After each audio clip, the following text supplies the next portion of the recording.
So we're well underway with the restoration on the Manta i240. This is the type of stuff you come across.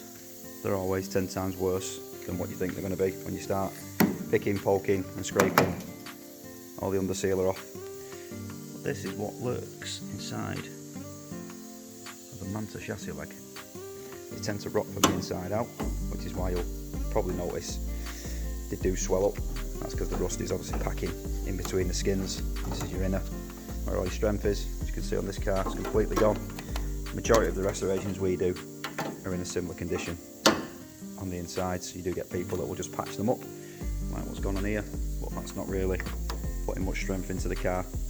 It's okay for MOT welding, I suppose, over the years. It's probably saved the car to this point, but it's not advisable if you want a good, strong, rust-free car. These need to come off.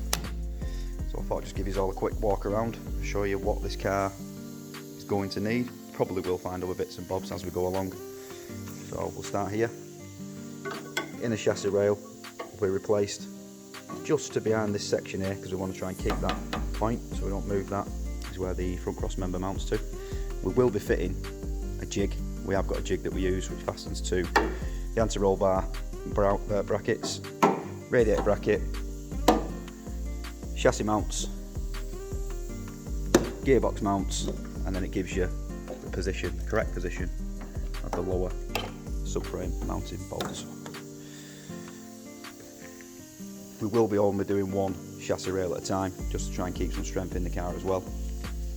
I've been asked a lot of times, do we have any problems with the cars moving, doing this sort of work on a body turner.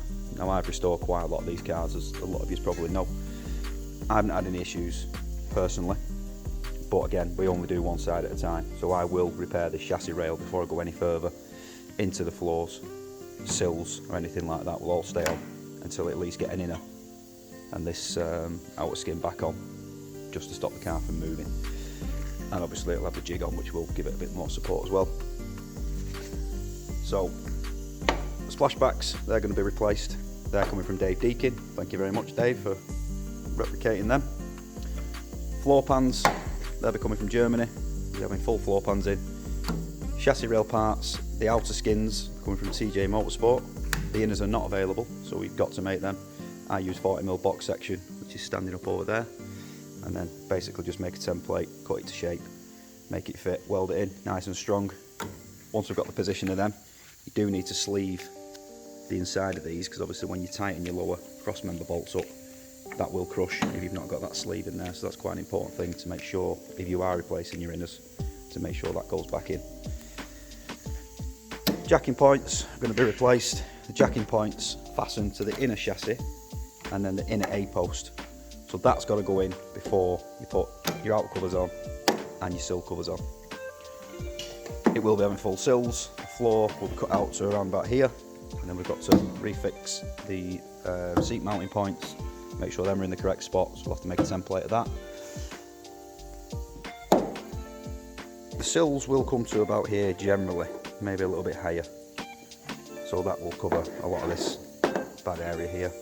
But you will find that inside the lower inner sill, will be corroded, rotten, completely gone. That's where your strength is for your rear jacking point. So it's important when you chop that off to make sure you rebuild that inner structure, which gives you the strength for your rear jacking point. Rear arch on this side is pretty bad, so we will be having a rear arch on there. Lower rear quarters, these will be getting chopped out. It's had some sort of filler work and stuff in here. Again, just old bodge repairs. This will be chopped out to about here, and then all the way up to this join, and spot welded in, nicely seam welded, blended back. Boot floor's not too bad. Rear panel's got a small hole here, which has been sort of bodged up again with some sort of seam seal or something. That'll be coming out. This corner's had a previous repair, which I'm not completely happy with, because this line is a mile out.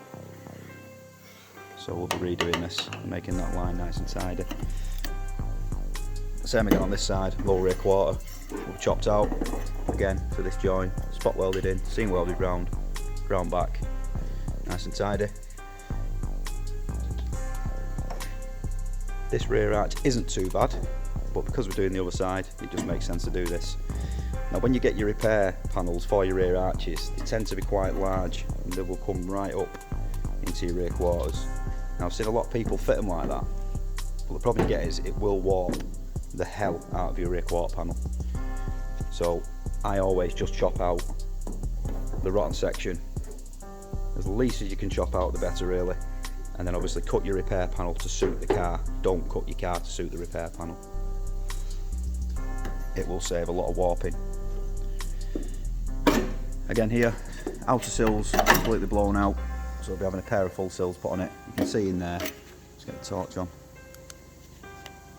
that inner in there is completely gone.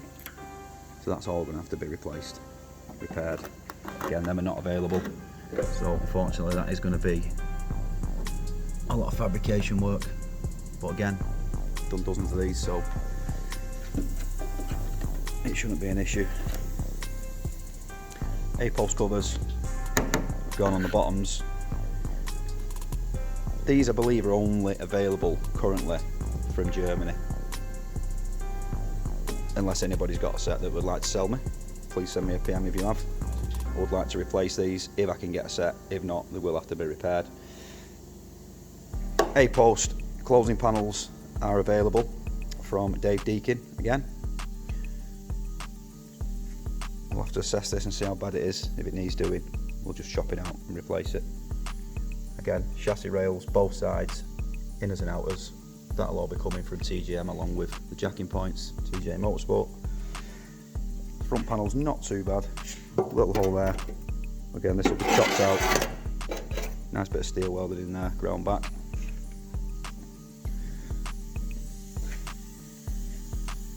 So there we have it. I'm going to leave you here with a rusty manta. I'll see you on the next one.